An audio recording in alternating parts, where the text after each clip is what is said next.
Hello, आप कैसे हैं सभी। आप सभी को प्यार हमारे जो लेक्चरों में मिल रहा है उसके लिए आप सभी को थैंक्स हमारे परिवार ब्रेनवेव के तरफ से। आप ऐसे ही अपने दोस्तों में शेयर करते रहिए और हम ऐसे ही आपको पढ़ाते रहेंगे और सिलेक्शन दिलाएंगे हम लोग। आप पढ़िए, प्रीवियस ईयर करिए, इन सभी कंसेप्टों को पढ़ के प्रीवियस ईयर आपको करना है। क्वेश्चंस की प्रैक्टिस आपको बहुत ज़्यादा करना है, हम लोग भी कराएंगे, ऐसा नहीं है, ठीक है। चलिए आज हम लोग फिजिक्स का ही लेक्चर्स नंबर, आज हम लोग फिजिक्स का ही लेक्चर नंबर कौन है हमारा 4 है। कौन सा है लेक्चर नंबर, कौन है 4 है। लेक्चर कौन सा है 4 है। और इसी फोर्स में आज टॉपिक का जरा देखिए, आज हमारा टॉपिक है कार्य, ऊर्जा और शक्ति। आज हमारा क्या टॉपिक है, कार्य, ऊर्जा और शक्ति। इसको हम लोग पढ़ेंगे और समझेंगे। पिछले क्लासेस में मैंने आपको न्यूटन्स का पहला नियम, न्यूटन्स का दूसरा नियम, न्यूटन्स का तीसरा नियम और उसके बहुत सारे हम लोग उदाहरण को भी देखे थे कि गद्दा पे डंडा मारने से धूल बाहर की तरफ निकलती है। बस में बैठने के बाद जब बस अचानक से चलती है तो आदमी या व्यक्ति आगे की तरफ मूव करता है या पीछे की तरफ मूव करता है। पेड़ से फल का गिरना, पेड़ से फल का गिरना, आप दीवार पे मुक्का मारिएगा तो दीवार भी आपको क्या पहुंचाता है, चोट पहुंचाता है। इन सभी कंसेप्टों को हम लोग देखे थे, ठीक है। और आगे की क्लास में हम लोग अब देखते हैं, आगे पढ़ते हैं और समझते हैं कहानी। आज हम लोग थोड़ा सा समझते हैं कि आपके पास न्यूटन के समीकरण है, मतलब गति के क्या है, गति के समीकरण, गति के समीकरण, गति के समीकरण, समीकरण, गति के समीकरण, इसके बारे में हम लोग पढ़ेंगे और समझेंगे। समझिए, जिसको कहा जाता है equations of motions, equation, equation of motion, equation of motion, इसको हम लोग पढ़ेंगे। गति के समीकरण जिसको कहा जाएगा इक्वेशन ऑफ मोशन। समझिए, गति के समीकरण भी 3 हैं, न्यूटन के जैसे 3 नियम। तो गति के भी समीकरण कितने प्रकार के, मतलब कितने होते हैं, 3 होते हैं। कितने होते हैं, 3 होते हैं। सबसे पहला बात हम समझते हैं, सबसे पहला बात ये समझते हैं कि ये समीकरण लगेगा कहाँ। तो सबसे पहले गति का जो समीकरण होता है, सबसे पहले जो गति का समीकरण होता है, जो गति का समीकरण होता है ना, उसको हम लोग समान कहाँ पे लगाते हैं, समान, समान त्वरण में लगाते हैं। कहाँ पे लगाते हैं, समान त्वरण में लगाते हैं। यानी जब ये हम नियम लगाएंगे, जब ये मोशंस और equations of motion, equation of motion, equation of motion हम लोग प्रयोग कहाँ करेंगे, इक्वेशन ऑफ मोशन का प्रयोग हम लोग करेंगे कहाँ पे करेंगे, जहाँ पे हमारा एक्सेलरेशन, जहाँ पे हमारा एक्सेलरेशन क्या हो, एक्सेलरेशन हमारा क्या हो, कांस्टेंट हो। क्या हो हमारा एक्सेलरेशन, क्या हो, कांस्टेंट हो। कांस्टेंट का मतलब होता है नियत। एक्सेलरेशन हमारा क्या हो, कांस्टेंट हो। कांस्टेंट का मतलब क्या होता है, नियत। यानी जो हम ये तीनों जो इक्वेशंस पढ़ेंगे, जो गति के समीकरण हम लोग पढ़ेंगे, तो इसका प्रयोग कहाँ किया जाता है, जहाँ पे हमारा एक्सेलरेशन क्या हो, समान हो, जहाँ पे हमारा त्वरण क्या हो, समान हो। त्वरण कैसा हो, समान हो, वहां पे हम इस इक्वेशन का प्रयोग करेंगे। समझते हैं आगे की कहानी, समझिए कहानी को। सबसे पहला हम लोग समझ रहे हैं और जान भी रहे हैं, आपके पास एक इक्वेशन में लिख रहा हूं, ए के बारे में हमने चर्चा किया है। ए इक्वल टू होता है v माइनस यू बट्टा में क्या होता है, टी होता है। ए इक्वल टू क्या होता है, v माइनस यू बट्टा में क्या होता है, टी। यहाँ पे v हमारा क्या है, फाइनल वेलोसिटी है। v हमारा क्या है, फाइनल वेलोसिटी है। हम सभी इसके बारे में आपको चर्चा कर चुके हैं। क्या है हमारा फाइनल वेलोसिटी। फाइनल वेलोसिटी का मतलब क्या है, अंतिम वेग है। क्या है, अंतिम, अंतिम क्या है, वेग है। क्या है, अंतिम वेग है। कोई दिक्कत, फाइनल वेलोसिटी है। v u हमारा क्या है, यहाँ पे u हमारा क्या है, इनिशियल वेलोसिटी। u क्या है, इनिशियल वेलोसिटी है। u क्या है, इनिशियल वेलोसिटी है, जिसको कहा जाता है प्रारंभिक वेग। क्या कहा जाता है, प्रारंभिक वेग कहा जाता है। क्या कहा जाता है, प्रारंभिक वेग। समझ गए। यहाँ पे t क्या है, t हमारा क्या है, टाइम है। t हमारा क्या है, टाइम है। टाइम मतलब समय है। t हमारा क्या है, टाइम। टाइम का मतलब क्या है, समय है। और यहाँ पे ए क्या है, ए क्या है, एक्सेलरेशन। ए क्या है, एक्सेलरेशन। ए क्या है, एक्सेलरेशन, जिसको हिंदी में कहते हैं त्वरण। क्या कहते हैं, त्वरण। यानी इसके बारे में हम 2-3 बार पहले भी पढ़ चुके हैं कि ए का मतलब क्या है, a equal to v minus u बट्टा में क्या होता है, टी। और हमने बताया अभी कि न्यूटन के समीकरण, गति के जितने भी समीकरण हैं, जो तीनों समीकरण के बारे में हम लोग पढ़ेंगे, वो सब जगह वहां पे कब लगेगा, जब हमारा त्वरण क्या होगा, समान होगा। त्वरण क्या होगा, समान होगा। त्वरण अगर बदल रहा होगा तो ये समीकरण कार्य नहीं करते हैं। यानी समान त्वरण के लिए गति के समीकरण का हम लोग क्या करते हैं, प्रयोग करते हैं। समझते हैं, यहीं से कहानी थोड़ा समझते हैं, जानते हैं। जरा देखिए, हमने लिखा कि ए इक्वल टू क्या होता है, a equal to v minus u बट्टा में क्या होता है, टी होता है। ये टी इधर नीचे है, यानी हर में है, नोमरेटर में, तो इधर आके चला जाएगा, मल्टीप्लाई होगा, तो a t is equal to होगा वी माइनस यू बट्टा में क्या होगा, t. A t equal to क्या हो जाएगा, वी माइनस यू बट्टा में क्या होगा, टी। नहीं, टी इधर चला गया तो क्या हो जाएगा, वी माइनस यू होगा। क्या होगा, टी मल्टीप्लाई कर दें तो वी माइनस यू। कोई दिक्कत? यहां पे जरा देखिए, u यहाँ पे निगेटिव है। u क्या है, निगेटिव में हम लेफ्ट की तरफ लाएंगे तो क्या हो जाएगा, पॉजिटिव हो जाएगा। तो यहां से हो जाएगा at plus u equal to किसके बराबर हो जाएगा, v के बराबर। at is equal to u equal to किसके बराबर हो जाएगा, v के बराबर। थोड़ा इसको हम सजा देते हैं तो v इक्वल टू होगा u प्लस क्या होता है, at। v इक्वल टू क्या होता है, u plus at। v equal to क्या होता है, u प्लस at। जरा देखिए, यही हमारा समीकरण का पहला नियम है। यही हमारा समीकरण है, जो पहला समीकरण है। क्या समीकरण है, v equal to u plus at। यहाँ पे मैंने बताया है कि v का मतलब क्या है, अंतिम वेग है। u का मतलब क्या है, प्रारंभिक वेग है। t का मतलब क्या है, समय है। और a का मतलब क्या है, त्वरण है। a का मतलब क्या है, त्वरण है। और पहले मैंने आपको बताया ही है, नियम को बताने से पहले, कि त्वरण हमेशा और हमेशा क्या रहेगा, समान रहेगा। तभी ये तीनों समीकरण क्या करते हैं, कार्य करते हैं। समझिए, यही समीकरण है। ये क्या है, हमारा फर्स्ट इक्वेशन है। ये हमारा क्या है, फर्स्ट इक्वेशन है। ये क्या है, फर्स्ट इक्वेशन है। ये क्या है, फर्स्ट इक्वेशन है। कोई दिक्कत की बात? यही हमारा क्या है, फर्स्ट इक्वेशन है। फर्स्ट इक्वेशन क्या है, v is equal to u plus at। क्या है, v is equal to u plus at। कोई दिक्कत नहीं। समझिए, इससे हमें पूछा जाता है बहुत बार एग्जाम में कि न्यूटन के या गति के पहले समीकरण से किन के बारे में हमें ज्ञान मिलता है, यानी किन के बारे में हमें पता चलता है। यानी इक्वेशन जो पहला है v equal to u plus at, ये हमें किसके बारे में बताता है, तो ये हमें ज्ञान देता है या बताता है वेग और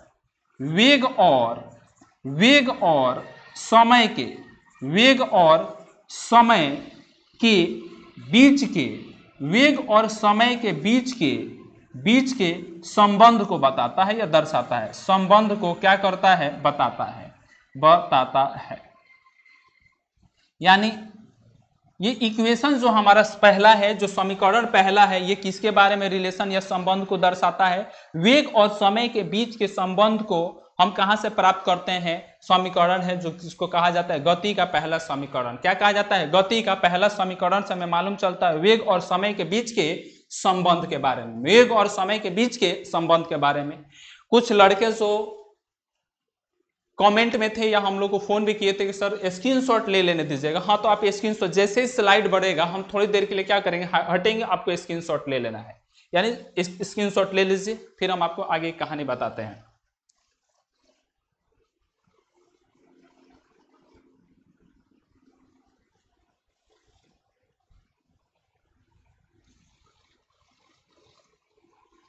चलिए, अब हम लोग आगे पढ़ते हैं। यह हमारा दूसरा समीकरण है, सेकंड समीकरण है, जो सेकंड इक्वेशन है, जो सेकंड हमारा इक्वेशन है उसके बारे में समझते हैं। सेकंड इक्वेशन क्या है, सेकंड इक्वेशन क्या है, तो सेकंड इक्वेशन है कि s is equal to ut plus 1/2 at square. Second equation क्या है, s equal to ut plus 1/2 at square है। जरा समझिए, यहाँ पे u के बारे में, u क्या है, इनिशियल वेलोसिटी, जिसको कहा जाता है प्रारंभिक वेग। क्या है, प्रारंभिक वेग है। क्या है, प्रारंभिक वेग है। कोई दिक्कत की बात? यहाँ पे t हमारा क्या है, ये अभी बता चुके हैं। t हमारा क्या है, समय है। टी हमारा क्या है, समय है। ए क्या है, ए वही है जो अब बार बार एक्सेलरेशन है। ए क्या है, एक्सेलरेशन है, जिसको हिंदी में हम क्या कहते हैं, त्वरण कहते हैं। क्या कहते हैं, त्वरण कहते हैं। कोई दिक्कत, कोई दिक्कत। यहाँ पे एस क्या है, एस हमारा विस्थापन है। एस क्या है, विस्थापन है। एस क्या है, विस्थापन है। जो इंग्लिश मीडियम के छात्र होंगे, एस का मतलब क्या है, यहाँ पे डिस्प्लेसमेंट है। एस का मतलब क्या है, डिस्प्लेसमेंट। क्या है एस का मतलब, डिस्प्लेसमेंट। कोई दिक्कत। यानी हमारा दूसरा इक्वेशन या दूसरा समीकरण क्या है, s equal to u t plus 1/2 AT square. कोई दिक्कत, कोई दिक्कत। जरा समझिए, ये हमारे पास इक्वेशन है। आपसे पूछा जाएगा कि जो हमारा दूसरा समीकरण है उससे हमें किसके बारे में संबंध पता चलता है, तो जो दूसरा समीकरण है ये हमें संबंध बताता है। ये हमें संबंध बता कर देता है किसके बारे में, दूरी यानी विस्थापन। किसके बारे में दर्शाता है, विस्थापन। विस्थापन और समय। विस्थापन और समय, विस्थापन और समय के बीच में के बीच का संबंध को बताता है। किसको बताता है, बीच के संबंध को क्या करता है, बताता है। बीच के संबंध को क्या करता है, बताता है। कोई दिक्कत। यानी s equal to u t plus 1/2 AT square, ये क्या है, दूसरा समीकरण है। गति का क्या है, ये दूसरा समीकरण है और हमें बताता है विस्थापन और समय के बीच के संबंध को क्या करता है, बताता है। यहां पे समझिए एस क्या है, एस क्या है, यहाँ पे विस्थापन है। एस क्या है, विस्थापन है। और हम आपको बताए भी हैं कि विस्थापन का एस आई मात्रक, विस्थापन का एस आई मात्रक क्या होता है, विस्थापन का एस आई मात्रक क्या होता है, मीटर। क्या होता है, मीटर। और इसको किससे दिखाते हैं, एम से। किससे दिखाते हैं, एम से। जरा और समझिए, विस्थापन कैसी राशि है, विस्थापन कैसी राशि है, विस्थापन कैसी राशि है, तो विस्थापन एक सदिश राशि है। विस्थापन कैसी राशि है, तो विस्थापन कैसी राशि है, एक सदिश राशि है। यानी दूसरा इक्वेशन साथ साथ बोलना है, s equal to u t plus 1/2 AT square. S equal to u t plus 1/2 AT square. और दूसरे इक्वेशन से हमें समय तथा विस्थापन के बारे में हमें पता चलता है। विस्थापन कैसी राशि है, सदिश राशि। और विस्थापन का मात्रक क्या होता है, मीटर। विस्थापन का मात्रक क्या होता है, मीटर। स्क्रीनशॉट ले लीजिए, स्क्रीनशॉट लीजिए।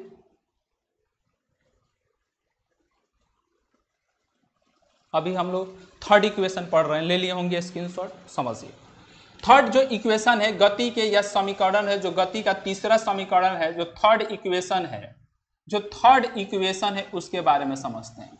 जो तीसरा हमारा इक्वेशन है वो इक्वेशन है v square is equal to u square v square equal to u square minus 2as। क्या इक्वेशन है, v square equal to u square minus 2as। यही हमारा क्या है हमारा तीसरा इक्वेशन है। यही हमारा क्या है, तीसरा इक्वेशन है, v square equal to u square minus 2as। कोई दिक्कत, कोई दिक्कत। ये हमारा कौन सा इक्वेशन है, तीसरा इक्वेशन है। जरा समझिए, यहां पे सभी के बारे में बता चुके हैं। v क्या है, v फाइनल वेलोसिटी है। v क्या है, फाइनल वेलोसिटी है। v क्या है, फाइनल वेलोसिटी। यहाँ पे बार बार इसलिए लिख रहे हैं कि आपको याद हो जाएगा। u क्या है, इनिशियल वेलोसिटी। u क्या है, इनिशियल वेलोसिटी। u क्या है, इनिशियल वेलोसिटी है। u क्या है, इनिशियल वेलोसिटी है। a क्या है, एक्सेलरेशन है। a क्या है, एक्सेलरेशन है। a क्या है, एक्सेलरेशन है। यहाँ पे s क्या है, s क्या है, डिस्प्लेसमेंट है। s क्या है, डिस्प्लेसमेंट है। s क्या है, डिस्प्लेसमेंट है। कोई दिक्कत। यानी v square equal to u square minus 2as, v square equal to u square minus 2as।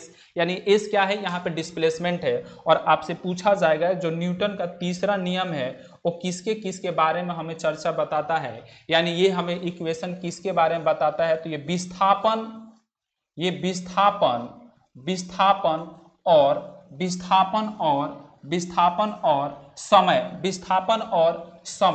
विस्थापन और समय के बारे में हमें क्या करता है, बताता है। क्या बताता है, विस्थापन और समय के बारे में हमें ये बताता है ये इक्वेशन।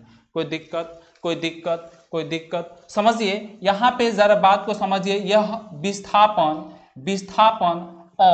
और वेग के बारे में, विस्थापन और वेग के बारे में बताता है। ये किसके बारे में बताता है? विस्थापन और वेग के बारे में हमें क्या बताता है? संबंध को बताता है। विस्थापन और वेग के संबंध को क्या करता है? बताता है। तो आपसे पूछा जाएगा, बताइए, आपसे पूछा जाएगा, समझिए, ये हमने इसलिए लिखा कि ये किसके बारे में बताता है? ये दूसरा इक्वेशन हमें इसके बारे में बताता है। किसके बारे में? इक्वेशन। ये दूसरा जो इक्वेशन है ये हमें किसके बारे में बताता है? विस्थापन और समय के बीच में आपसे पूछा जाएगा। सबसे पहले साथ साथ बोलिए, थोड़ा सा रिवीजन भी करवा देते हैं आपको।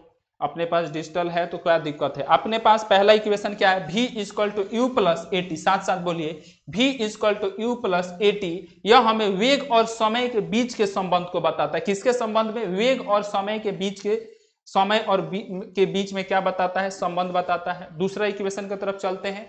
s equal to u t plus 1/2 a t square. s equal to u t plus 1/2 a t square. ये किसके बारे में संबंध को बताता है? यह हमें बताता है किसके बारे में? विस्थापन।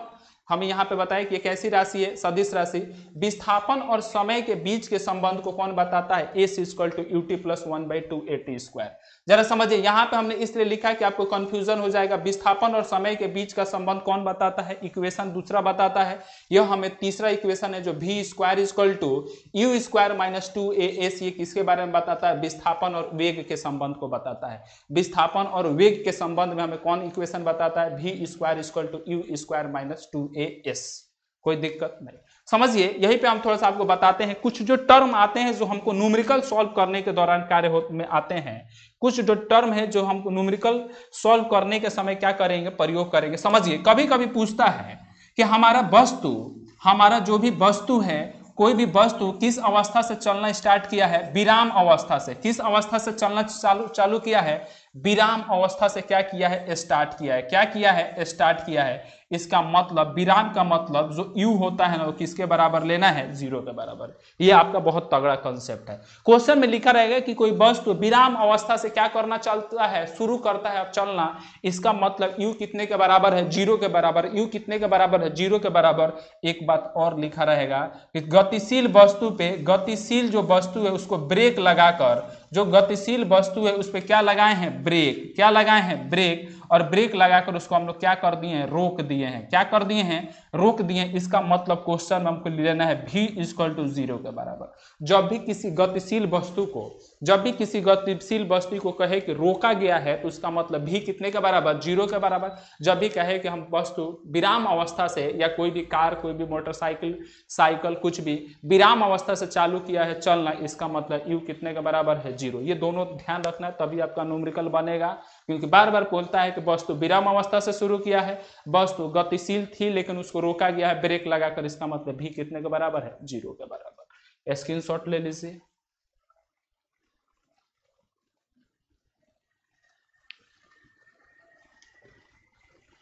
ले लिए। चलिए, अब थोड़ा सा आगे हम लोग पढ़ते हैं। समझिए, हम लोग थोड़ा सा, एक टर्म और है जिसमें थोड़ा सा क्वेश्चन यहां से आते रहते हैं। एक टर्म है, उसको समझिए, गति के प्रकार। क्या पढ़ लेते हैं हम लोग? गति के प्रकार। गति के प्रकार, टाइप्स ऑफ मोशन। क्या पढ़ लेते हैं? Types of motion. Types of motion. समझिए, एक हमारे पास जो आपसे क्वेश्चन भी यहां से आता है, एक पूछा जाता है जिसको कहा जाता है एंगुलर वेलोसिटी। क्या कहा जाता है? एंगुलर। क्या कहा जाता है? Angular velocity. क्या कहा जाता है? Angular velocity. इसको कहा जाता है हिंदी में कोणीय। क्या कहा जाता है? कोणीय वेग। क्या कहा जाता है? कोणीय वेग। समझिए, इसका प्रयोग तब होता है जब कोई वस्तु किसी सर्कुलर पाथ में चलता है। जब वस्तु किसमें चलता है? सर्कुलर पाथ में। सर्कुलर पाथ का मतलब, अगर कोई वस्तु अपनी गति किसमें करता है? वृत्त में करता है। जब वस्तु किसमें करता है? वृत्त में कोई गति करता है तो वो कैसा गति कर रहा होता है? कोणीय वेग कर रहा होता है। कैसा गति कर रहा होता है? कोणीय वेग। जरा समझिए, कोणीय वेग को अगर डिफाइन करना हो तो हम बोलेंगे कि किसी वस्तु के द्वारा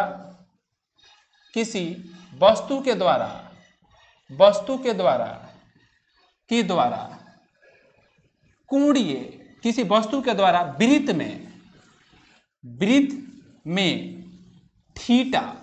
में थीटा दूरी तय की गई, थीटा दूरी तय की गई दर, तय की गई दर को ही क्या कहते हैं, एंगुलर वेलोसिटी कहते हैं।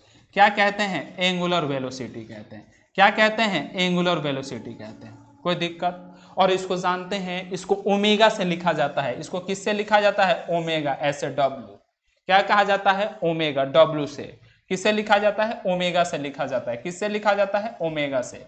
कोई दिक्कत? किससे लिखा जाता है, ओमेगा से। समझिए यहाँ पे जो गति होती है ना, जो वेग होती है ना, वेग किससे दर्शाया जाता है, ओमेगा से। वेग को किससे दर्शाया जाता है, ओमेगा से।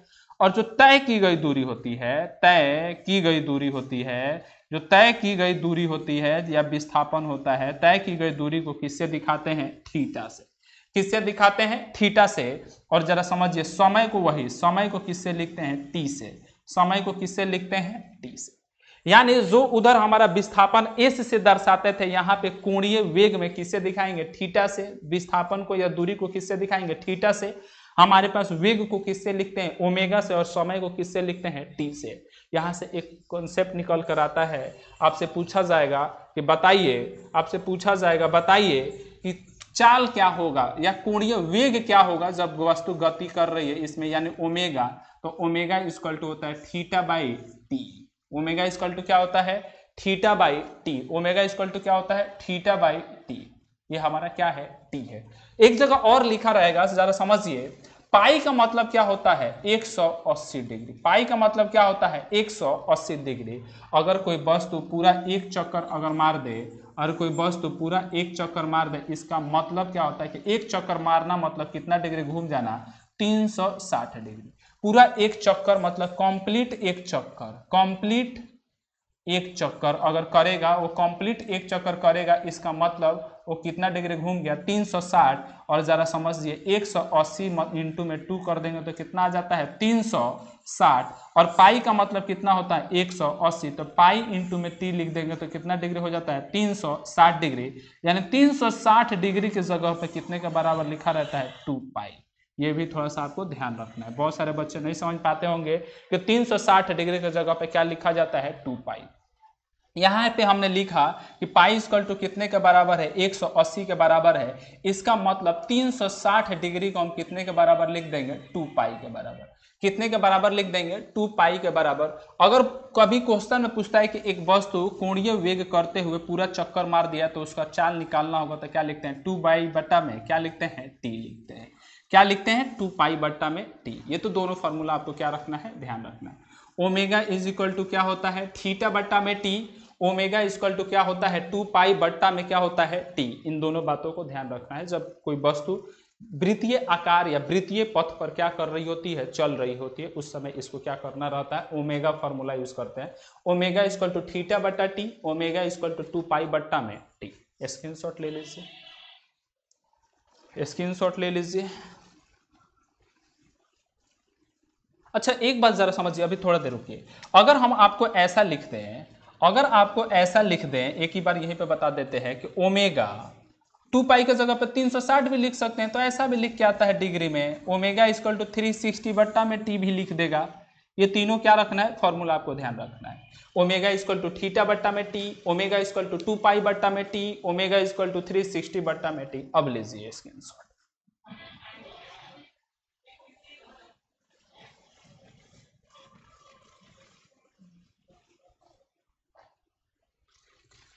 ले लिए, चलिए समझिए। आगे कॉन्सेप्ट एक और समझते हैं जो कि इसी में समझते हैं, जिसको कहा जाता है प्रोजेक्टाइल मोशन।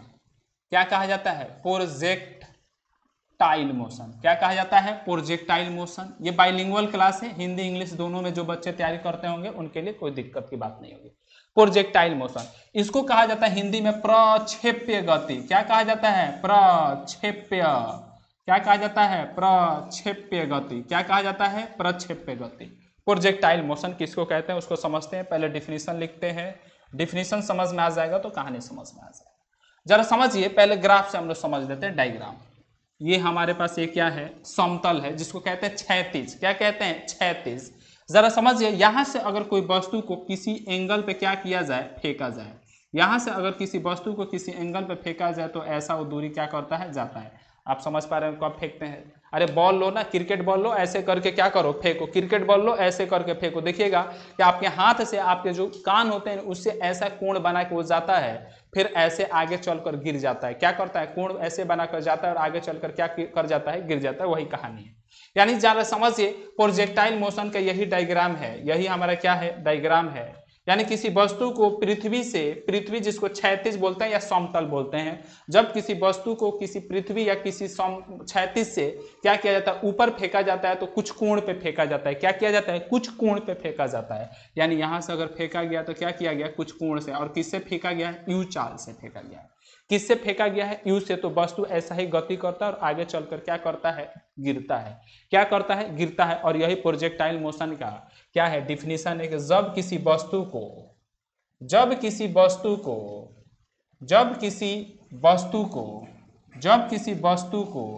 क्षैतिज से, किससे, क्षैतिज से, क्या, कैसे, क्षैतिज से क्या किया जाता है, फेंका जाता है। या प्लेन से क्या किया जाता है, फेंका जाता है। प्लेन से किसी कोण पे, किसी कोण पे, किसी कोण पे,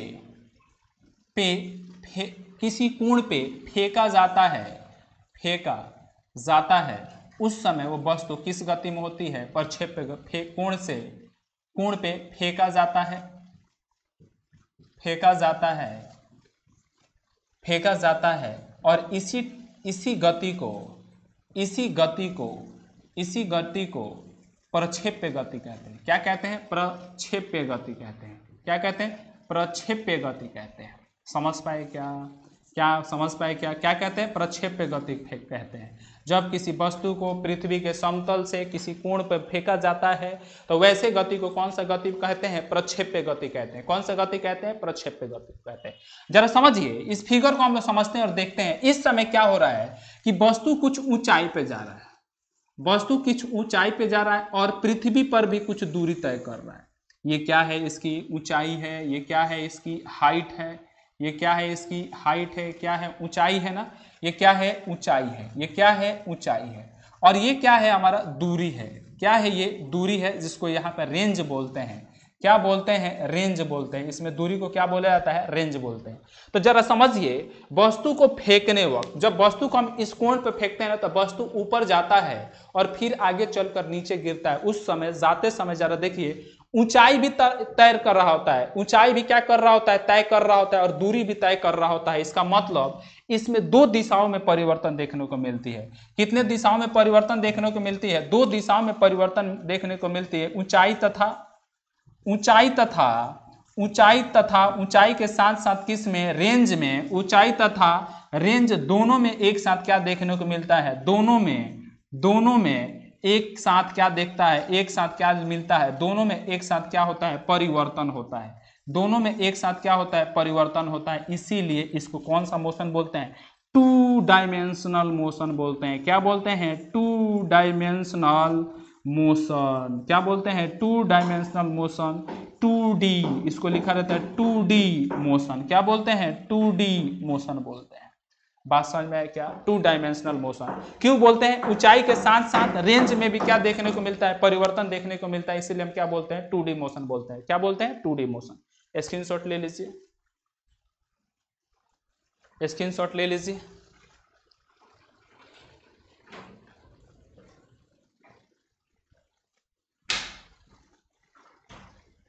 समझिए थोड़ा सा और इस फिगर को हल्का डिटेल में करते हैं। समझिए, जिस बिंदु से इसको फेंका जाता है, इस अगर वस्तु को ऐसे फेंका गया तो ऊपर जाएगा, फिर वस्तु क्या कर जाएगा, इधर आके क्या कर जाएगा, गिर जाएगा। तो यानी फेंकने के दौरान इसका कुछ ना कुछ क्या होगा, फेंकने के दौरान कुछ ना कुछ क्या होगा, चाल होगा। फेंकने के दौरान कुछ ना कुछ क्या होगा, चाल होगा। समझ गए। यानी हम बोल रहे हैं कि यू चाल से क्या किए हैं, फेंके हैं। क्या किए हैं, यू चाल से क्या किए हैं, फेंके हैं। और ये फेंका गया है, वो वहीं का ये क्या है, बिंदु है। ये क्या है, ये बिंदु है, जिसको ओ से लिखेंगे। ये समतल से कुछ ना कुछ कोण बना रहा है। कितना बना रहा है, थीटा बना रहा है। क्या बना रहा है, थीटा। जरा समझिए, यहाँ पे ये कुछ ऊंचाई गया है, यहाँ पे ये क्या गया है, कुछ ऊंचाई गया है, जिसको क्या एच से लिखते हैं। इसका मतलब क्या है, हाइट है। एज का मतलब क्या है, ये कुछ ना कुछ हाइट है। एज का मतलब क्या है, कुछ ना कुछ क्या है, हाइट है। ये कुछ दूरी तय किया है, क्या किया है, दूरी, और दूरी तय करना इसको क्या बोलते हैं, रेंज बोलते हैं।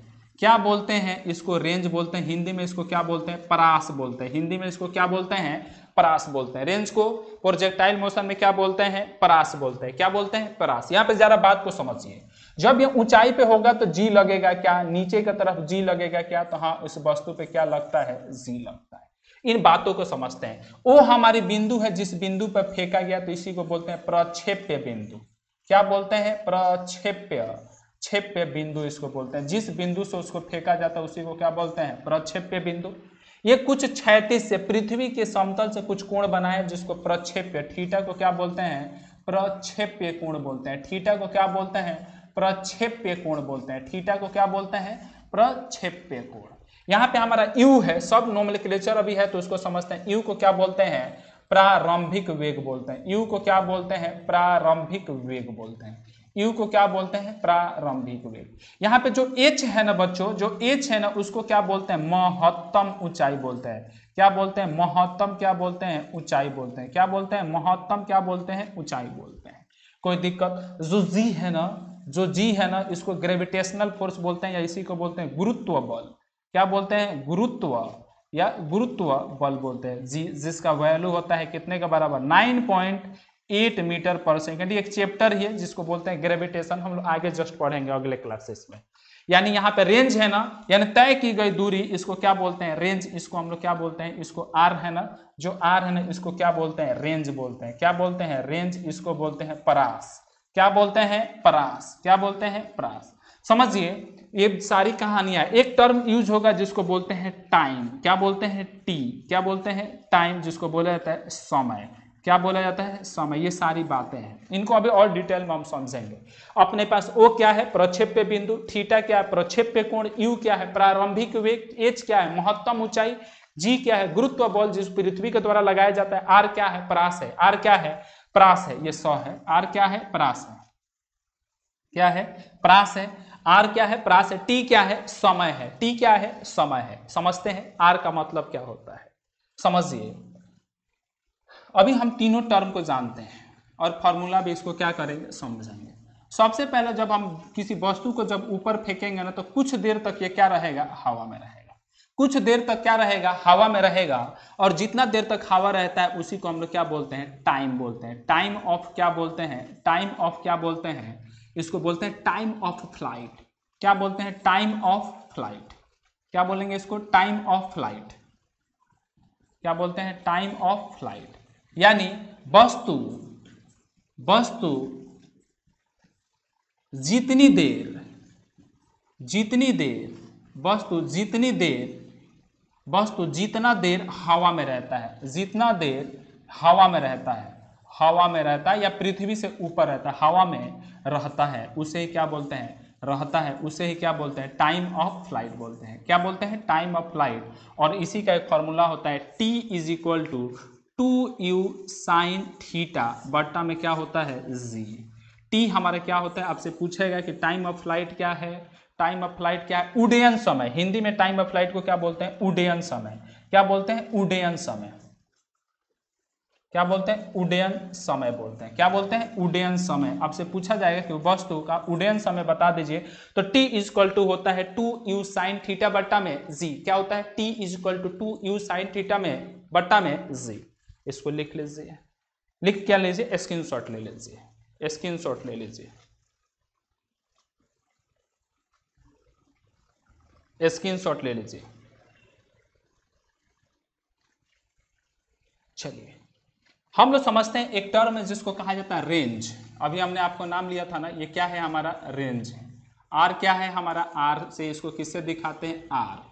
समझिए आर क्या होता है, फिगर के माध्यम से हम आपको बताते हैं। अगर वस्तु जाके जहां से फेंके हैं और जाके जहां पे गिरा है, इनके बीच की दूरी क्या कहलाती है, आर कहलाती है। आर रेंज का मतलब क्या होता है, परास। रेंज का मतलब क्या होता है, परास। रेंज का मतलब क्या होता है, परास।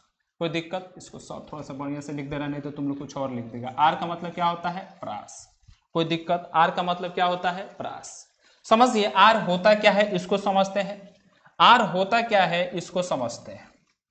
यानी आर का मतलब, रेंज का मतलब या प्रास का मतलब समझिए, प्रास का मतलब क्या होता है, पृथ्वी पर, पृथ्वी पर, पृथ्वी पर, पृथ्वी पर, पृथ्वी पर कुल तय की गई, कुल तय की गई, कुल तय की गई दूरी को ही क्या बोलते हैं, तय की गई दूरी को, कुल तय की गई दूरी को प्रास कहा जाता है। कुल तय की गई दूरी को क्या कहा जाता है, प्रास कहा जाता है। ये डिफिनीशन भी आपके पास बहुत ज्यादा आता है, कहा जाता है, कहा जाता है। यानी पृथ्वी पर तय की गई दूरी को क्या कहा जाता है, प्रास कहा जाता है। पृथ्वी पर तय की गई दूरी को क्या कहा जाता है, प्रास कहा जाता है। कोई दिक्कत, कोई दिक्कत। और इसका फॉर्मूला आता है R is equal to u square sine 2 theta बट्टा में क्या होता है, जी। R is equal to u square sine 2 theta बट्टा में क्या होता है, जी। यू स्क्वायर साइन 2 थीटा बट्टा में क्या होता है, जी। कोई दिक्कत, कोई दिक्कत है। इसमें एक क्वेश्चन आपसे पूछा जाता है। क्वेश्चन क्या पूछा जाता है कि बताइए आर कब मैक्सिमम होगा।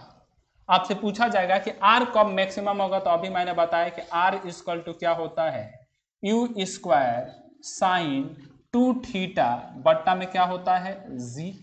कोई दिक्कत। R equal to u square sine 2 theta बट्टा में क्या होता है, जी। जरा समझिए, जब साइन का आप ग्राफ देखिएगा ना, क्योंकि ये साइन पर निर्भर करता है, तो जरा देखिए साइन का जब ग्राफ देखिएगा ना तो ऐसा होता है। साइन सबसे ज्यादा कितने डिग्री पे होता है, 90 डिग्री पे। साइन सबसे ज्यादा कितने डिग्री पे होता है, 90 डिग्री पे। और जरा समझिए, यानी साइन 2 थीटा का वैल्यू, साइन 2 थीटा का वैल्यू सबसे ज्यादा मैक्सिमम, सबसे ज्यादा मैक्सिमम कब होगा, जब थीटा का वैल्यू हमारा कितने के बराबर होगा, 45। कितना के बराबर होगा, 45। इसमें रखिए तो जरा 45 डिग्री, देखिए क्या होता है।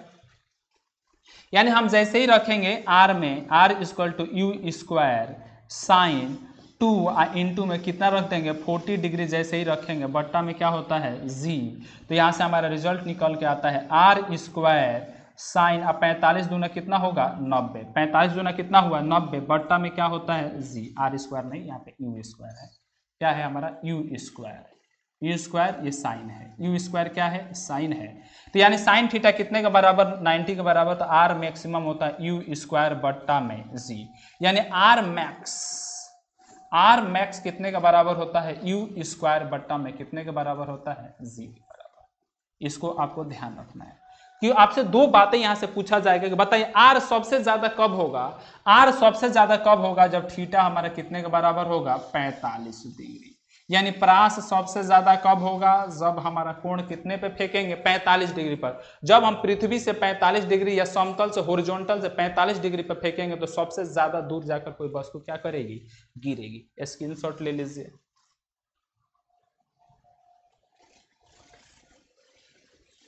ले लिए, चलिए एक और है जिसको हमने बताया था, एच। एच के बारे में याद करिए। एच क्या है हमारी, एच क्या है, हाइट है। एच क्या है, हाइट है। हाइट का मतलब यहाँ पे लिखा था महत्तम ऊंचाई।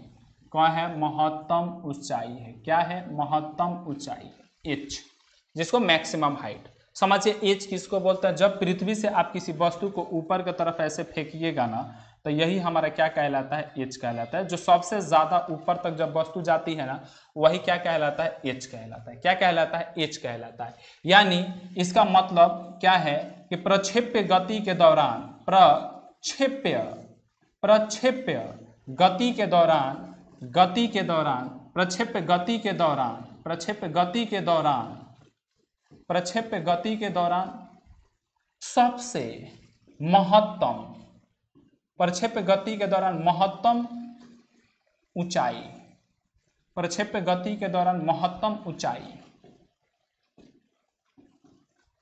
ऊंचाई को ही क्या कहा जाता है, एच कहा जाता है। मतलब ऊंचाई कहा जाता है। क्या कहा जाता है, ऊंचाई कहा जाता है। बात समझ में आई क्या, कहा जाता है, समझ पाए, कहा जाता है। यानी एच हमारा यही है। और एच का जानते हैं फॉर्मूला होता है, एच इक्वल टू होता है, एच इक्वल टू होता है you square sine square theta बट्टा में क्या होता है, जी। एच इक्वल टू क्या होता है, you square sine square theta बट्टा में क्या होता है जी। आपसे यहाँ पे पूछता है मालूम है क्या कि एच कब सबसे ज्यादा होगा, तो हमने अभी बताया कि थीटा जब 90 के बराबर होता है उस समय 90 डिग्री के बराबर होता है तो साइन की वैल्यू सबसे ज्यादा और कितनी होती है 1, यानी एच ज्यादा होने के लिए सबसे ज्यादा हमारा कोण कितने के बराबर होना चाहिए 90 के बराबर। तो यहाँ पे एच इक्वल टू हो जाता है यू स्क्वायर बट्टा में क्या होता है जी। क्या होता है यू स्क्वायर बट्टा में क्या होता है जी। लिख लीजिए लिख लीजिए लिख लीजिए। अच्छा यू स्क्वायर बट्टा में जी 2g होता है। एच इक्वल टू फॉर्मूला होता है you square sine square theta upon में 2g। एच इक्वल टू क्या हो जाएगा यू स्क्वायर बट्टा में 2g। स्क्रीनशॉट ले लीजिए स्क्रीनशॉट ले लीजिए।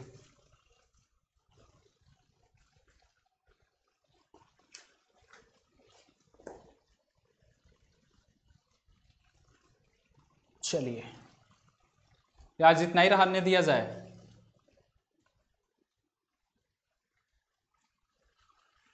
बोलिए कि और पढ़ा दे।